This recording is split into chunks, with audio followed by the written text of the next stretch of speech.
In this lecture, we're going to look at something I find fascinating, which I think demonstrates mathematically that Jesus is exactly who he claimed to be, namely God come to earth as a man. And that is his fulfillment of prophecy. Because when we looked at the beginning of this book in the lecture on the Bible, or in the introduction, I mentioned that the Bible, unlike the books sacred to other religions, contains prophecies relating to many nations, people, and events. Now here I'm going to look at prophecies relating to Jesus. Yes, in the lecture on the Bible, I mentioned that that's one of the ways that the Bible's accuracy and reliability and trustworthiness is demonstrated. But remember, when we were talking about the Bible, we pointed out that the Bible was written from approximately 1450 BC to 430 BC, and which means that, as we will see, there were multiple prophecies concerning the coming of the Messiah, Jesus, which means that those prophecies were written anywhere from about 1400 or more years before Jesus came out of the scene to over 400 years before he came onto the scene. So in other words, these are things that had been in place for hundreds of years. Now, and the importance of these prophecies is that they make the claims of Jesus to be the Messiah verifiable, or on the other hand, falsifiable. Because although it is possible that some of the prophecies might have been fulfilled by somebody else, Jesus is the only one who could and did fulfill them all. And as we take a look at the nature of some of these prophecies, they are things over which Jesus had no control. In other words, he could not manipulate or fake them, because the prophecies included his manner and place of birth, his lineage, his betrayal, the actions of his disciples, the actions of his accusers, his executioners, the manner of his death, and his burial. And so, as we will see, it is not credible to claim that these prophecies just happen to be fulfilled by chance. And these prophecies include or relate to all areas of his life. Now, in the book, I have two tables.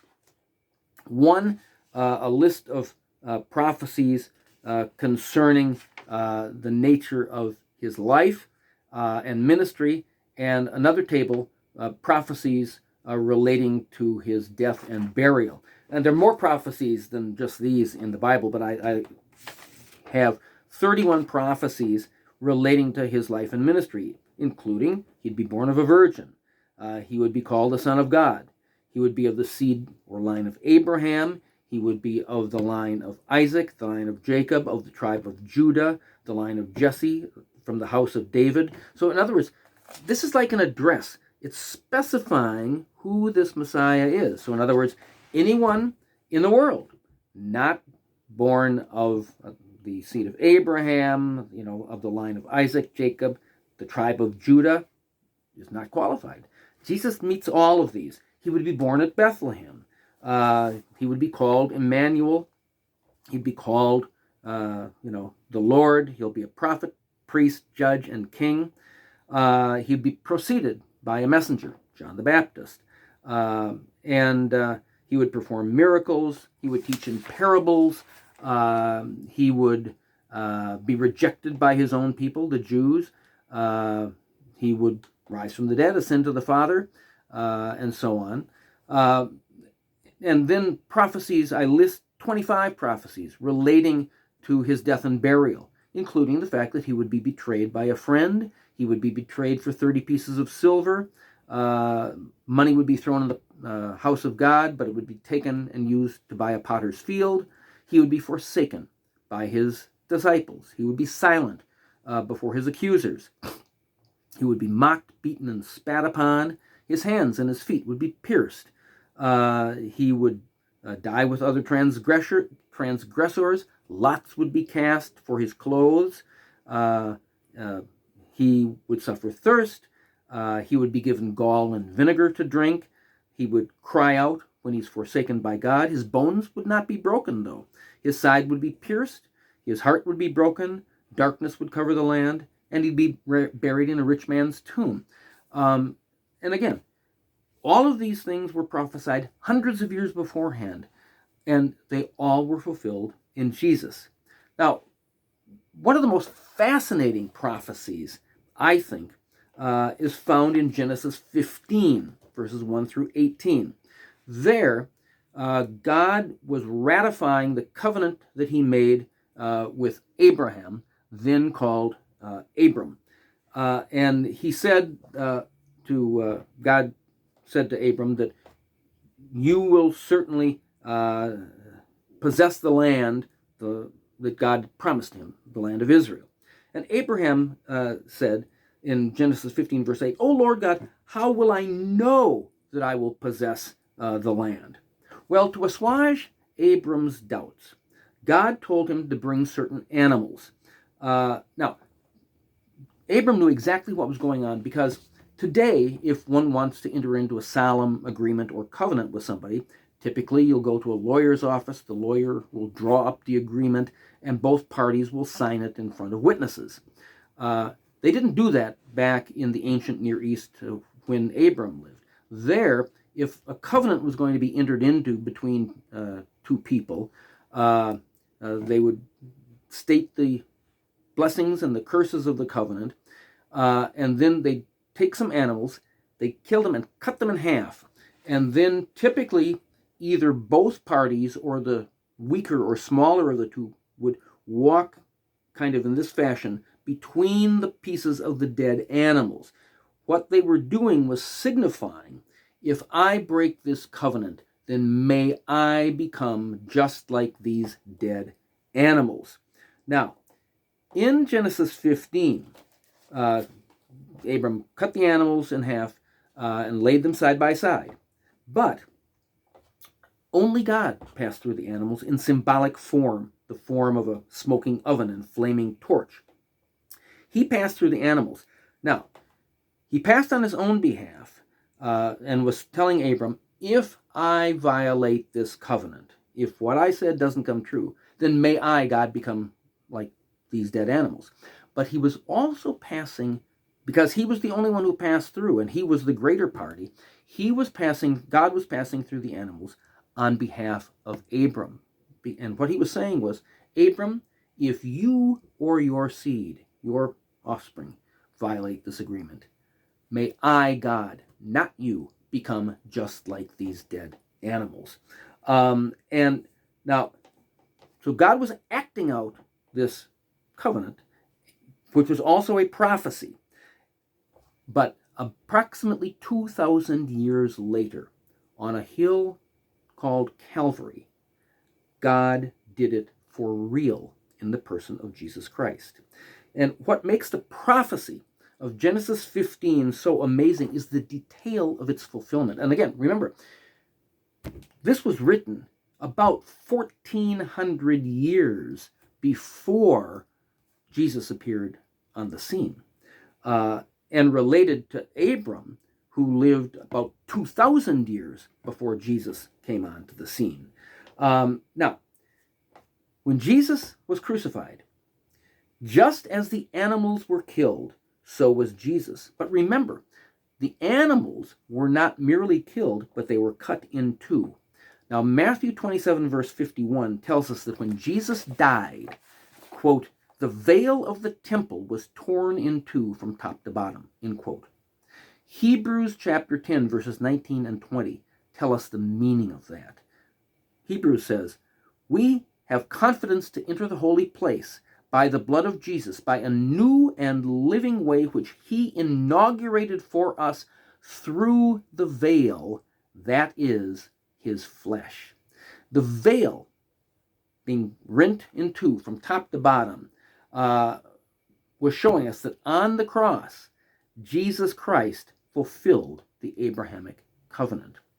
Additionally, Genesis 15 verse 17 says that when the sun had set, it was very dark, and that's when God symbolically passed through the pieces of the animals.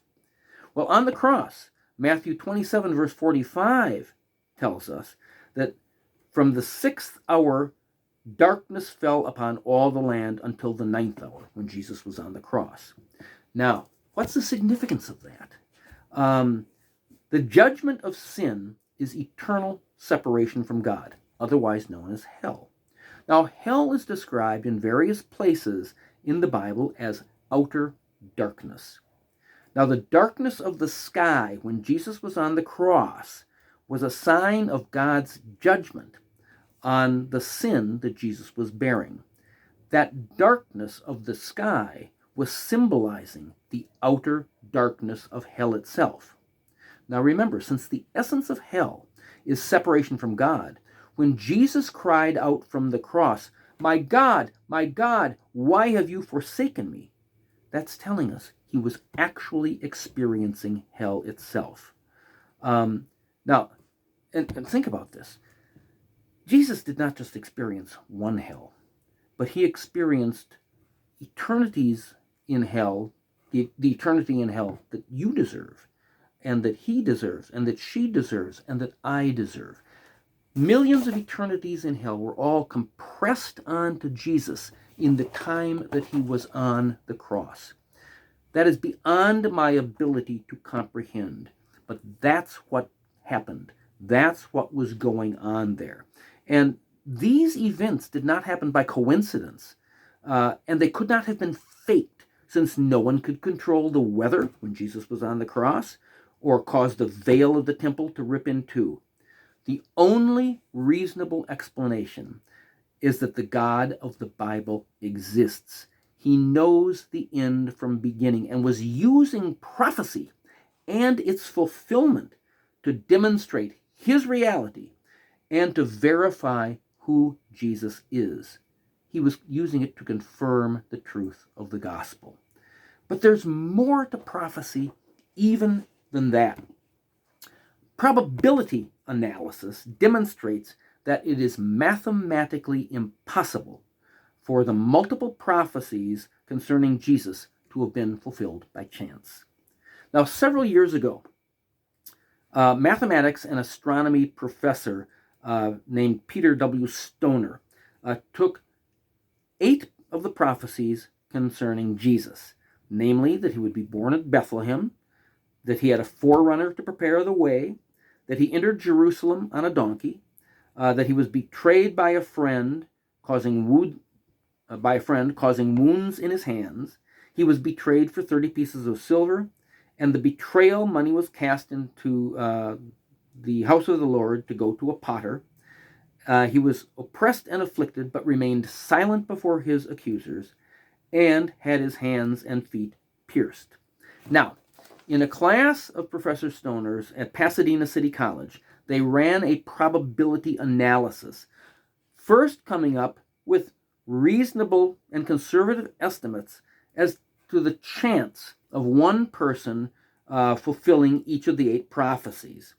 Now, the question is, what is the chance that any person might have lived, and let me just say, some would, of the prophecies, they estimated that there'd be 1 chance in 10 to the 5th power, some 1 chance in 10 to the 3rd, some 1 chance in 10 to the 2nd, etc., etc.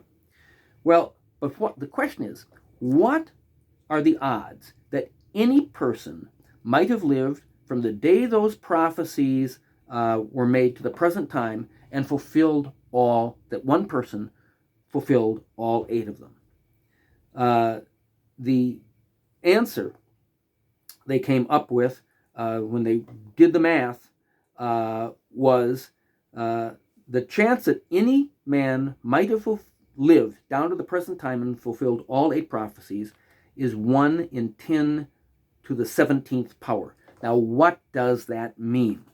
Well, Stoner wrote that if you took 10 to the 17 silver dollars and lay them on the face of Texas. And by the way, the state of Texas is approximately the same size as Zambia in Africa or Myanmar in Asia.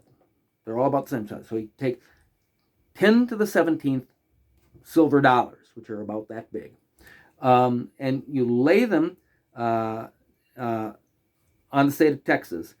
They would be about 2 feet deep, covering the whole state of Texas, or all of Zambia, or all of Myanmar. Well, then the odds that one person could fulfill all of those by chance was you mark one of those silver dollars, and you put it in there, mix them all up, blindfold somebody, and tell them you can go walk wherever you want, but then you got to pick up that marked silver dollar with the first try. What's the chance that you could get the right one?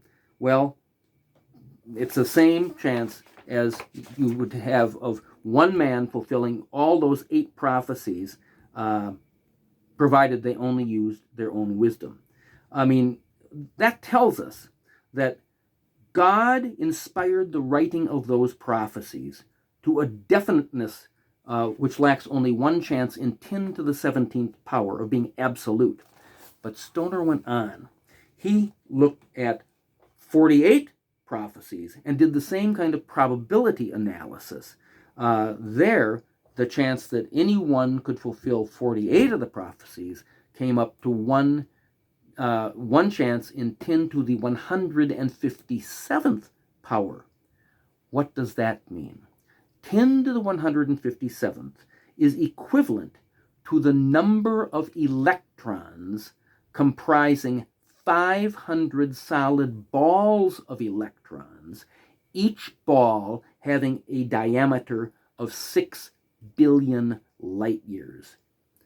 The implications are staggering. Stoner explains, this is not merely evidence, it is proof of the Bible's inspiration by God, a proof so definite that the universe is not large enough to hold all the evidence. All of this leads to the conclusion that Jesus is exactly who he said he is, God come to earth as a man. It is mathematically certain, way beyond any reasonable doubt.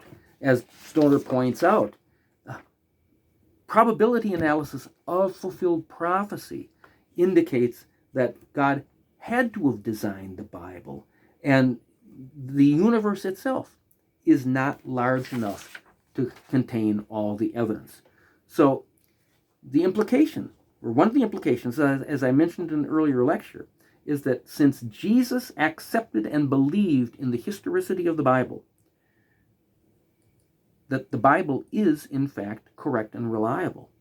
In short, Christianity is true because Jesus mathematically is provable, as we've just seen, to be God himself come to earth as a man. And if God himself says that the Bible is reliable, you can bet your life and your eternal destiny on that fact. And so, mathematically, Jesus' fulfillment of prophecy is very important, and there is no one else who has ever been the subject of prophecies like this. Now, in subsequent lectures, we're going to look at the other thing that I think proves beyond any reasonable doubt that Jesus is exactly who he said he is. Namely, we'll look at the crucifixion of Jesus, and then, more importantly, his resurrection from the dead, because that also validates that Jesus is who he said he is. God come to earth as a man. It validates that the Father accepted his sacrifice on the cross, and it validates everything Jesus said.